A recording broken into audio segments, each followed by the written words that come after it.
우리 말씀을 보겠습니다. 우리 말씀은 역대하 19장 4절에서 11절의 말씀을 보도록 하겠습니다. 하나님께서 선한 자와 함께 하시는 줄 믿습니다. 선한 자가 누구겠습니까? 하나님을 사랑하고 하나님을 의지하는 자와 함께 하시는 은혜가 있는 줄 믿습니다. 오늘 이 말씀을 가지고 책망받은 이후에 다시 세우는 자, 책망받은 이후에 다시 세우는 자라는 제목으로 같이 은혜를 나누기를 원합니다. 보통 사람들은 책망을 받으면 기분이 상해서 더 이상 신앙생활을 하지 않으려고 고집하는 사람들이 꽤 있습니다. 인생의 채찍을 맞고 또 하나님의 말씀을 통하여서 훈계를 받으면 다시 하나님의 말씀을 따라서 내 인생을 세우리라 라고 결단하는 사람들이 꽤 많을 것처럼 보이죠. 의외로 회개하지 않습니다. 자신의 인생에 잘못된 것을 바로잡고 회개하고 하나님의 주신 은혜를 따라서 기회를 따라서 인생을 새롭게 살아가고자 하는 사람들이 의외로 많지 않습니다. 저와 여러분은 어떠신가요? 말씀의 채찍, 인생의 채찍을 통해서 진정으로 하나님의 말씀 앞에 겸손하게 자신을 낮추고 믿음으로 살아가고 계시는지요? 여호사밧은 악한 왕인, 하나님을 미워하는 왕인 아합과 결혼 동맹과 군사 동맹을 맺어서 자기 나름대로 나라를 세워보려고 노력했습니다. 결국 하나님께서 기뻐하지 않으니까 인생의 채찍인 전쟁에서 죽을 뻔하고 다시 예루살렘 궁궐로 돌아왔지만 하나님께 다시 한번 혼납니다. 이때 그가 취하는 자세는 어떻습니까? 그가 행하는 모습은 어떻습니까? 하나님께로 온전하게 돌아오는 모습을 보여주고 있습니다. 그가 하나님께 돌아와서 세 가지의 회복의 역사를 이루어가는 모습을 보여주고 있습니다. 첫째는 백성들 안에서 신앙의 갱신을 이루죠. 다시 한번 하나님께로 모든 백성들이 돌아오도록 자신이 직접 행동하는 모습을 보여주고 있습니다. 둘째로는 백성들 안에 억울함이 없어야 돼요. 재판이 공정해야 됩니다. 재판이 공정하기 위해서 하나님 앞에서 공정한 재판을 할 수 있는 재판관들을 세우는 것을 볼 수 있습니다. 그리고 계속해서 강조하는 것이 뭡니까? 하나님 앞에서 재판하는 사람, 하나님 앞에서 사는 지도자들을 세워나가는 모습들을 보여주고 있습니다. 우리 안에도 이런 모습이 있길 원합니다.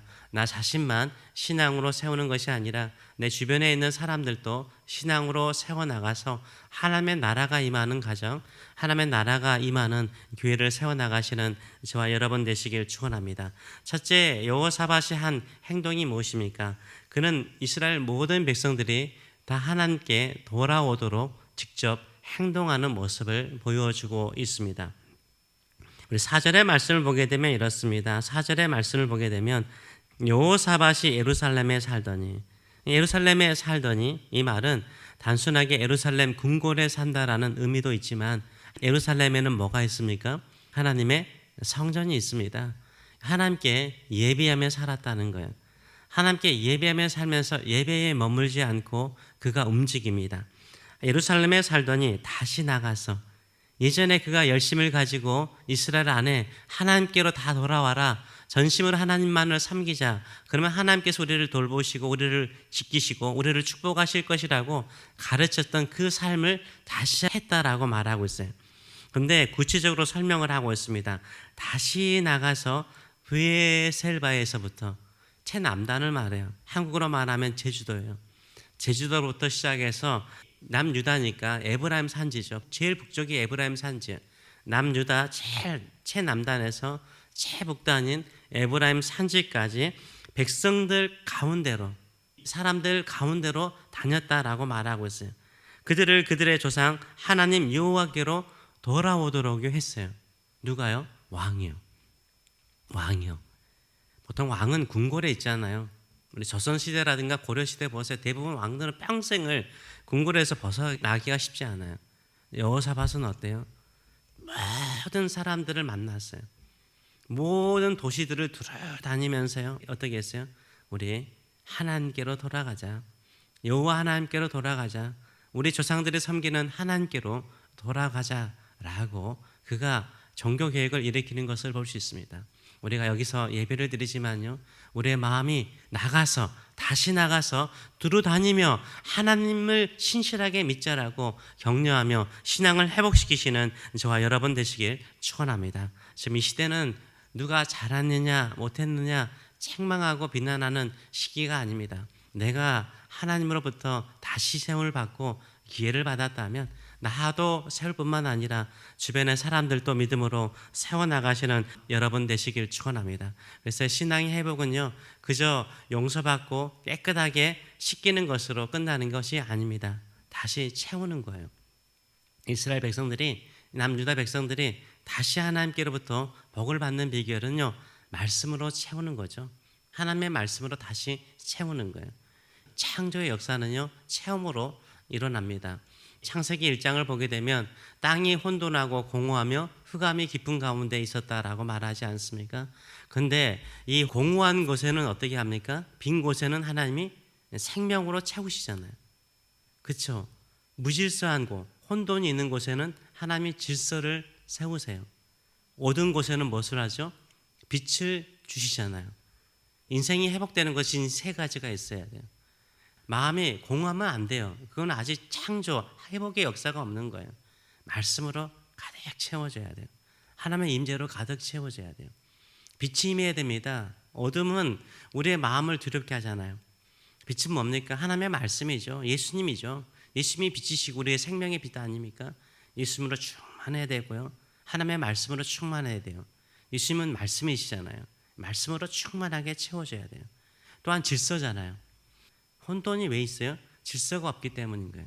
신앙생활 하는 사람들 가운데 이렇게 혼돈의 삶을 사는 사람들이 참 많아요. 질서가 없어요. 그냥 감정대로 기분대로 하루하루 살아가는 사람들이 많아요.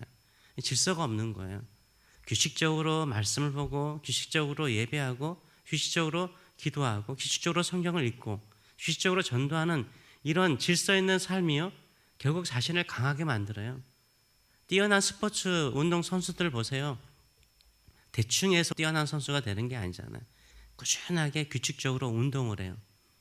뭐 일본의 유명한 작가도 그렇잖아요. 하루키도 그렇잖아요. 딱 삶이 규모가 잡혀 있어요. 오전에 어떤 삶을 살 것인가, 오후에 어떤 삶을 살 것인가. 그런 규칙적인 삶 속에서 질서가 있기 때문에 능력이 있는 거예요. 유명한 독일의 철학자 칸트도 그렇잖아요. 그 사람 자체가 시계였다라고 하잖아요. 너무나 시계처럼 규칙적으로 행동하니까 사람들이 지금처럼 왜 이렇게 무슨 시계가 와치가 있어요. 그 삶을 보면서 아, 지금 4시구나, 지금 12시구나 알았다고 하잖아요. 우리는 마찬가지예요. 정말 신실한 성도는요, 하나님 앞에서 규칙이 있어요. 규모가 있어요. 이런 질서 있는 삶을 살아가시는 저와 여러분 되시길 축원합니다. 그러면서 재판관들에게요, 두 번째로는 어떻게 재판해야 되느냐 설명할 때 물론 하나님의 율법과 규례와 규칙들을 열심히 가르쳤겠죠. 그럼에도 불구하고요, 불공평할 수 있었어요. 불공평하지 않는 재판을 할 수 있는 것은 그것은 뭐냐면 내가 사람을 기쁘게 하라, 하나님을 기쁘게 하라. 내가 사람 앞에서 재판하냐, 하나님 앞에서 재판하느냐, 이 자세를 가르쳐 주는 것을 우리가 볼 수 있습니다. 6절에서 보면 이렇게 말하죠.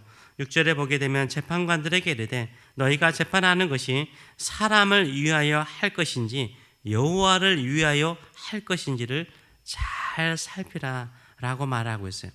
너희가 재판할 때 여호와께서 너희와 함께 하심이라 라고 말해요.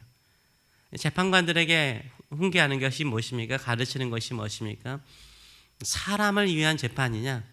사람이나 자기 자신을 위해서 재판하면은 뇌물 받죠. 자신의 마음에 끌리는 사람들에게 유리한 재판을 할 수 있잖아요. 네가 사람 앞에서 재판하느냐, 하나님 앞에서 재판하느냐 따져요. 진정한 리더는 누굴까요? 하나님 앞에서 사는 사람이죠. 개혁주의를 따르는 사람들은 계속 강조하는 게 코람데요. 하나님 앞에서 입버릇처럼 말을 하는데요. 진정한 믿음의 사람들은요, 가정생활 하더라도요, 남편 앞에서, 아이들 앞에서, 아내 앞에서 사는 게 아니죠. 하나님 앞에서 사는 사람이죠. 직장생활 하더라도 마찬가지죠. 직장도 보수를 기쁘게 하고 뭐 손님을 기쁘게 하는 것이 아니라 하나님 앞에서 섬기는 마음으로 직장생활을 하는 거죠. 사회생활도 마찬가지죠. 친구들과 어울리는 것도 마찬가지예요. 하나님께서 기뻐하는 사람과 어울리는 거죠. 하나님의 꿈을 가지고 있는 사람과 함께 믿음의 꿈을 이루어가시는 저와 여러분 되시길 축원합니다. 그래서요, 여호사밧은요 재판관들에게 그저 행정의 원칙을 가르친 사람이 아니었어요. 사람을 위할 것인가 하나님을 위할 것인가 영적인 원리로 재판관들을 훈련하고 그들을 가르치는 것을 볼 수 있어요. 올바른 신앙의 자세가 뭡니까? 이 땅에서 재판관처럼 우리가 살아가는 삶의 모습은 무엇일까요? 하나님 앞에서 사는 삶이죠. 하나님을 위하여 사는 삶을 통해서 이 세상의 기준이 되시는 저와 여러분 되시길 축원합니다. 세 번째로는 뭡니까? 지도자들 가운데 그들에게 하는 말이 무엇입니까?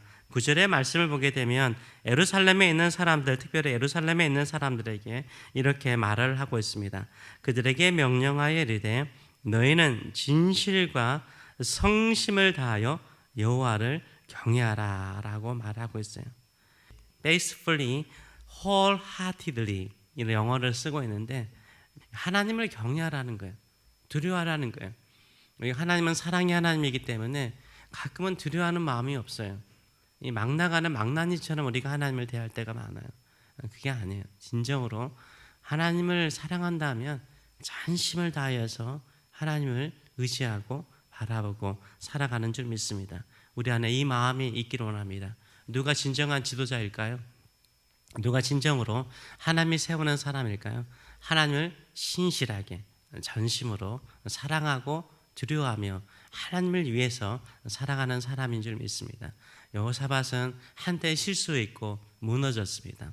근데 그가 책망을 받고 난 다음에 더 무너지는 사람이 아니라 오히려 자신을 살피고 또 주변의 백성들을 다시 하나님께로 돌아오게 하는 일에 그가 움직이게 되고 또 그 나라 안에 온전한 재판과 하나님의 말씀이 온전히 세워지기 위해서 지도자들을 하나님을 사랑하는 자, 하나님의 말씀에 신실한 자로 세워나가는 모습을 보여주고 있습니다. 우리의 삶에도 이런 부흥과 회복이 있는 교회와 그리스도인들이 될 수 있도록 기도해 주시는 저와 여러분 되시길 축원합니다. 기도하겠습니다.